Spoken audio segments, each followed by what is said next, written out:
Hello friends, welcome to AffairsCloud Learn to Lead. Good morning to all the students. As you know, we already started topic-wise current affairs. It means one topic, one video in detailed manner. So today's topic of discussion is Shanti Bill passed by the Parliament, and also President Draupadi Murmu ji grant assent to this Shanti Bill. So Shanti Bill 2025. This reflects the government efforts to modernize the laws governing the nuclear sector. So it brings together various elements of nuclear development under a single comprehensive structure and aiming to create a more streamlined and future-ready system. So let's discuss the Shanti Bill 2025. So the Shanti stands for Sustainable Harnessing and Advancement of Nuclear Energy for Transforming India Bill 2025. Now it becomes Act of 2025 after the assent of President Draupadi Murmu ji. And the bill specially focuses on forward-looking approach and its role in shaping India's long-term energy pathway. As a significant piece of legislation, it marks an important movement in the country's broader journey towards building a secure and sustainable energy future. So in December 2025, President Draupadi Murmu ji has granted the assent to the Shanti Bill 2025. And especially the Shanti Act 2025 allows private companies and joint ventures to build, own, operate and decommission nuclear power plants under the government licensing and regulatory oversight. So what are the key outcome of this bill? So this bill is introduced by Union Minister of State Jitendra Singh ji under the Department of Atomic Energy after prior approval from the Union Cabinet chaired by the Prime Minister Narendra Modi. And especially this bill seeks to replace the Atomic Energy Act of 1962 and the Civil Liberty for the Nuclear Damage Act of 2010 and open India's nuclear power sector to the private and the foreign participation. Now let's discuss this Atomic Energy Act of 1962. So Atomic Energy Act of 1962 replaced the earlier 1948 law and laid down the foundation for India's nuclear program. It empowered the government to regulate atomic energy for peaceful purpose, ensuring strict control over the research, development and use of the nuclear material. And the act was amended subsequently, like in 1986 it was amended, in 1987 it was amended, and in 2015.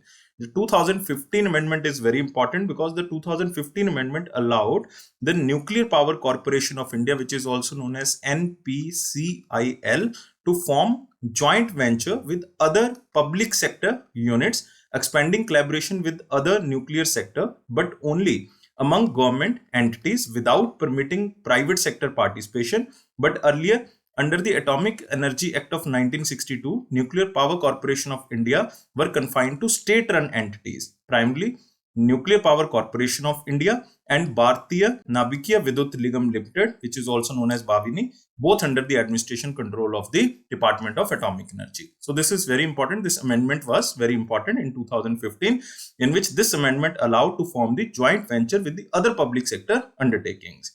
And next is Civil Liability for the Nuclear Damage Act of 2010. So this was introduced a no-fault liability regime, ensuring compensation in case of nuclear incidents. So this new law provided clarity on responsibility and built public trust by prioritizing safety and accountability in the nuclear operations. So what about the Atomic Energy Bill of 2025, which is also known as Shanti Bill 2025? So what is the vision? So it seeks to expand India's nuclear power capacity from 8.9 gigawatt, which is current capacity, and it will be expanded to 100 gigawatt by the year of 2047. This can be asked as a MCQ by examiner, and this is specially to support the clean energy goals, ensure energy security and contribute to the net zero target by the year of 2070. So this is very important, 100 gigawatt by 2047. Next is activities reserved for the government. Some activities are specially reserved for the government, like uranium mining, thorium mining, and other things like fuel enrichment, isotopic separation, spent fuel reprocessing, high-level reproductive waste management, and heavy water production. It will remain under the exclusive central government or the state-owned control. Very important. Next is private partnership. So it ends NPCIL's, it means Nuclear Power Corporation of India Limited monopoly, by allowing licensed private companies and the joint ventures especially to participate across the nuclear value chain, including mining, fuel fabrication, equipment manufacturing, reactor development, and support infrastructure. What is the FDI policy? Foreign direct investment. This bill specially permits foreign direct investment up to 49% in the nuclear power sector. What is the liability reforms? The Shanti bill introduces capacity-based capped liability regimes, removes supplier liability, and limits operator penalties up to rupees 1 crore and mandates insurance or the financial security up to rupees 1500 crore per incident. This is again very important. Now, nuclear liability limits. Operator liability is capped based on the plant size. Like above 3600 megawatt, the liability is 3000 crore. 1500 to 3600 megawatt, 1500 crore. And up to 150 megawatt, the liability will be 100 crore. 100 crore. And you can remember the Shanti bill specially removed the supplier liability. So there is only operator liability. Next is safety and oversight. So in line with International Atomic Energy Standards. So it strengthens nuclear safety, emergency preparedness and safeguards in line with the International Atomic Energy Agency standards, which is also known as IAEA standards, while the Department of Atomic Energy retains control over the nuclear material, heavy water and radioactive waste management, as we discussed. Next is regulatory strengthening. So this regulatory strengthening like grants statutory status to the Atomic Energy Regulatory Board, establishes specialized adjudication mechanism and restricts civil court jurisdiction for faster dispute resolution. Next is appellate tribunal provision. So the appellate tribunal for electricity set up under the Electricity Act of 2003, which will serve as the appellate authority empowered to hear appeals under the provisions of the bill and any additional matter as notified by the center government. So again, very important. Next is strategic importance. So positions nuclear energy as a reliable 24/7 base load power source to meet the rising demand from industry, digital infrastructure, artificial intelligence driven growth. Claims commissioner appointment. This is very important, especially for the subjective exams. Like it empowers the central government to appoint claim commissioner for adjudicating compensation claims related to nuclear damage. So let's revise from one slide. This is President Draupadi Murmuji who granted assent to the Shanti Bill of 2025. And this is very important, especially to empower the nuclear energy and especially to reach the 100 gigawatt by the year of 2047.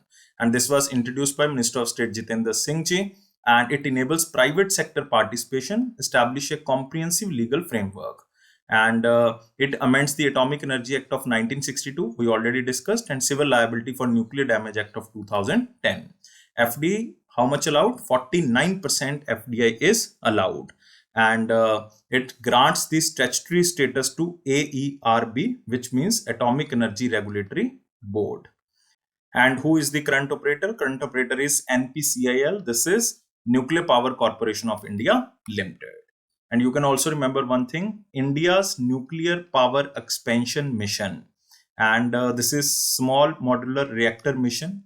A 20,000 crore nuclear energy mission promotes research, development and deployment of small modular reactors with 5 planned by the year of 2033. And if you see this picture, as of December of 2025, India operates 25 reactors with about 8.9 gigawatt capacity, with 17 reactors under construction and target of 22 gigawatt by the year of 2032. And you can also remember these are the basically 24 reactor which will be open across 7 locations with the total installed capacity of 7.78. Now it reaches 8.9 gigawatt. You can also remember the famous one is Kalpakkam, and Kundakulam is also very famous. Kyaga power plant, this is nuclear power plant. Tarapur is there, Kakrapar is there, Rawatbhatta and Narora. These are very famous nuclear power plants in India. And You can also remember NPCL, Nuclear Power Corporation of India. This was set up in 1987 and its headquarters is in Mumbai, Maharashtra. And who is the chairman and managing director? It's Bhuvan Chandra. Bhuvan Chandra is currently the chairman and managing director. I hope you like this video. Please share as maximum as possible. So this is all for today. Please like, share and subscribe our channel, and thank you for watching this video. And you can subscribe our all platforms like Facebook, Instagram, LinkedIn and Telegram channel. All the official notifications delivered through the Telegram channel. So just subscribe from the description box link. Thank you guys. Take care and bye-bye.